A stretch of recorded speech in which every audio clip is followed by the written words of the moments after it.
क्या आप जानते हैं कि एक ऐसे योद्धा ने इस्लाम की जागरूकता और आज़ादी के लिए अपने प्राणों की बाजी लगा दी, जिसने ईरान से लेकर मिस्र तक के सूबों को एकजुट किया? उस शख्स का नाम है सलादीन अल आयूबी, जिसने हत्तीन की जंग में अपने अद्भुत नेतृत्व और हिम्मत से क्रूसीडर्स की नाकों में दम कर दिया। यह दास्तां है उस महान सुल्तान की, जिसने इस्लाम की ज़मीन को फिर से आज़ाद कराया। अस्सलामु अलैकुम व रहमतुल्लाहि व बरकातुहू। आज हम उस ऐतिहासिक दौर की यात्रा पर निकलेंगे जब इस्लाम की हिफाजत और आज़ादी का सवाल सबसे ऊपर था। 12वीं सदी का मध्यकालीन युग, जब क्रूसीडर्स ने मिस्र, फिलिस्तीन और सीरिया पर अपना कब्जा जमा लिया था। उस वक्त का दौर जब खलीफत ए राशिदा का ज़माना दूर हो चुका था और नए सिरे से इस्लाम की हकीकत और आज़ादी के लिए लड़ाई जारी थी। इस्लामिक दुनिया के इस मोड़ पर एक योद्धा उभरा, सलादीन, जिसने अपने अद्भुत नेतृत्व और फजीलत से इस्लाम की ज़मीन को फिर से आज़ाद कराने का बीड़ा उठाया। इस दास्तां में हम जानेंगे कि कैसे उसने हत्तीन की जंग जीती और कैसे इस्लाम का प्यारा शहर यरूशलेम फिर से मुसलमानों के हाथ में आया।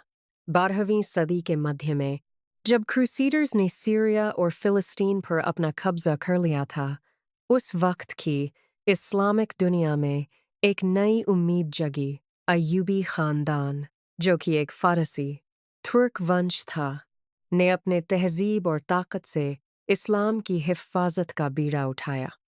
सलादीन अल आयूबी, जिनका असली नाम यूसुफ था, का जन्म 1137 में सीरिया के तुर्कीब शहर में हुआ। उसने अपने पिता के साथ मिलकर अपने इलाके की हिफाजत की शुरुआत की। धीरे धीरे वह अपने नेतृत्व, कौशल और फजीलत से मशहूर हुआ।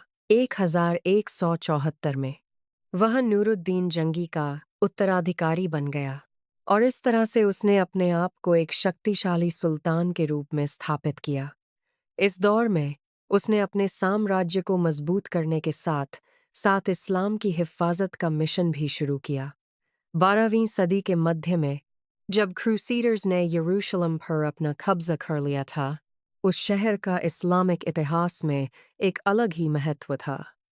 यह शहर न केवल एक धार्मिक केंद्र है, बल्कि इस्लाम और ईसाई धर्म के बीच का एक ऐतिहासिक स्थल भी है। सलादीन ने अपने सेनापतियों के साथ मिलकर हत्तीन की जंग की योजना बनाई। 4 जुलाई 1187 को इस युद्ध का आरंभ हुआ।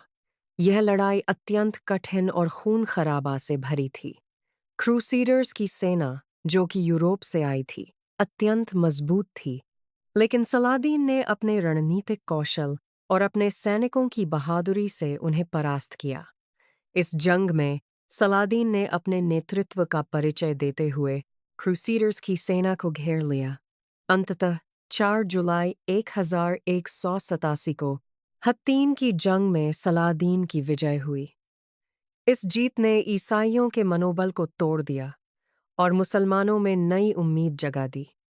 इस जंग की अहमियत ये थी कि इससे यरूशलेम का रास्ता साफ हो गया और मुसलमान फिर से अपने प्यारे शहर को हासिल करने की दिशा में बढ़े। हत्तीन की जंग के बाद सलादीन ने अपने कदम यरूशलेम की तरफ बढ़ाए।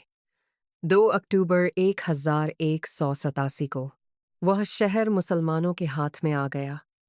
यह शहर न केवल एक धार्मिक केंद्र है, बल्कि इस्लाम और ईसाई धर्म के बीच का एक ऐतिहासिक स्थल भी है।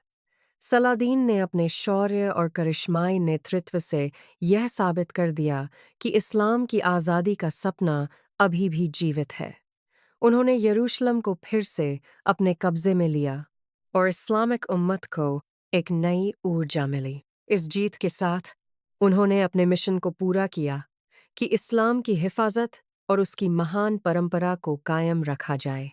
यह जीत इस्लामिक इतिहास में एक स्वर्णिम अध्याय बन गई और सलादीन की वीरता का प्रतीक बन गई। सलादीन का व्यक्तित्व केवल एक योद्धा का नहीं था, बल्कि एक न्यायप्रिय और दार्शनिक नेता का भी था।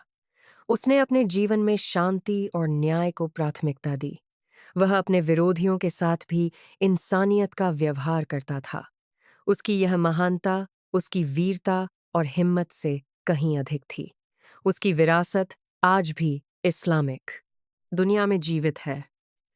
वह एक ऐसे सुल्तान थे जिन्होंने अपने धर्म, अपने लोगों और अपने देश के लिए सब कुछ कुर्बान कर दिया।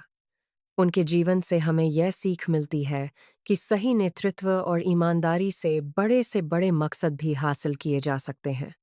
उनकी यादें आज भी मुसलमानों के दिलों में जीवित हैं और उनकी वीरता का जज्बा आने वाली पीढ़ियों को प्रेरित करता रहेगा। अंत में हमें यह समझना चाहिए कि सलादीन की कहानी सिर्फ एक युद्ध की कहानी नहीं है, बल्कि एक ऐसी मिसाल है जो हमें सिखाती है कि हिम्मत, न्याय और ईमानदारी से बड़े मकसद भी हासिल किए जा सकते हैं। उन्होंने अपने जीवन में यह साबित किया कि इस्लाम की हिफाजत के लिए हर कुर्बानी दी जा सकती है। आज भी उनकी वीरता और नेतृत्व की कहानियां हमें प्रेरित करती हैं कि हम भी अपने धर्म, अपने मुल्क और अपने इंसानियत के लिए खड़े हों। सलादीन का नाम, उनकी वीरता और उनकी दास्तां सदियों तक याद रखी जाएगी।